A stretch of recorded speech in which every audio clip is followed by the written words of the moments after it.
Whether we talk about the moving blades of the fan, or we talk about a moving car, or it's me who is moving from one point to another.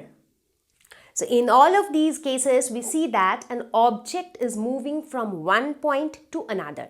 And whenever an object changes its position with time, it is said to be in motion.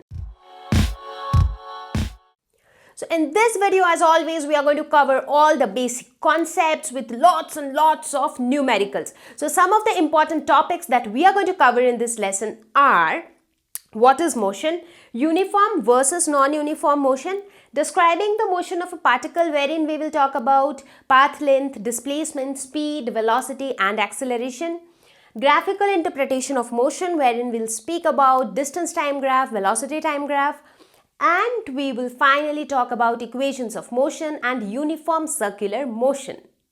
Let's get started. Motion is a relative term. Whenever we talk about motion of an object, now let us look at this example. Let us say that you are sitting inside this car and I am standing at the bus stop. Now for me, you are in motion because the car is moving, right? But for you, are you in motion? No, because you are sitting comfortably in the car. You are not running from one place to another. So, for the same situation, you are in motion with respect to me, but you are at rest with respect to you. So, that is why we say that motion is relative. It is always with a particular frame of reference. Now, let us talk about some basic categories of motion, some basic types of motion which we normally talk about. The first one is a rectilinear motion. What is rectilinear motion? Motion along a straight line. Now, if you look at this term, rectilinear, what does the word linear means? Linear means something, a straight line is called linear, right? So whenever the motion takes place along a straight line, we call this kind of motion as rectilinear motion. For example, in this case, this car is moving along a straight line, so it is called a rectilinear motion. Similarly, if something is moving like this, it is a rectilinear motion. Again, something is moving like this, it is a rectilinear motion. So any motion along a straight line is called rectilinear motion.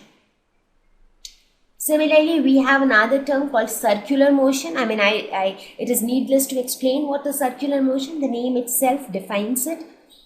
It is nothing but motion along a circular path.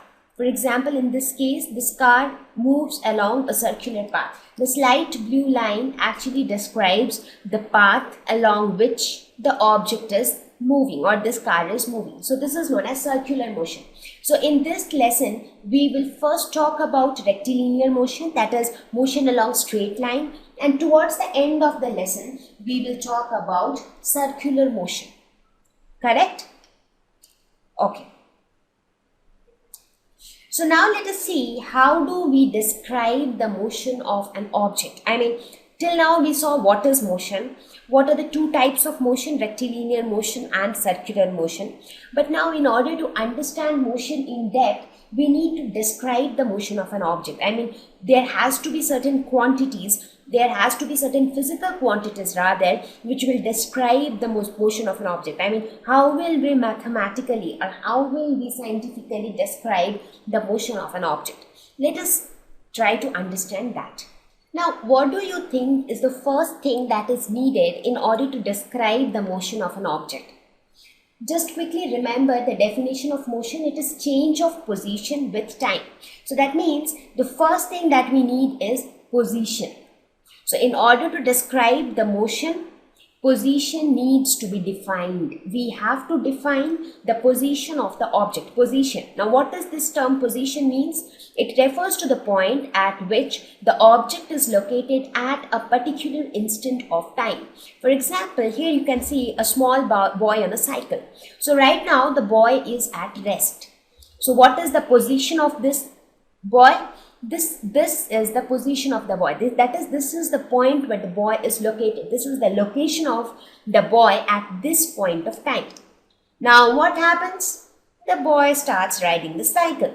So the position of the boy changes with time. With time, first the position was here, then he reached here, then he reached here, here. So that means with passage of time, the position of the boy kept changing. Now, if I want to describe mathematically the motion of an object, we need to define the position of the object at every instant of time. Now, we will see how do we actually talk about motion in terms of physics. So, right, till here you understood, right? What is position? Why do we need position to define motion? I hope you found this video useful, and this was a brief introduction to motion. In the next video of this video series, we will talk about path length and displacement. So stay tuned.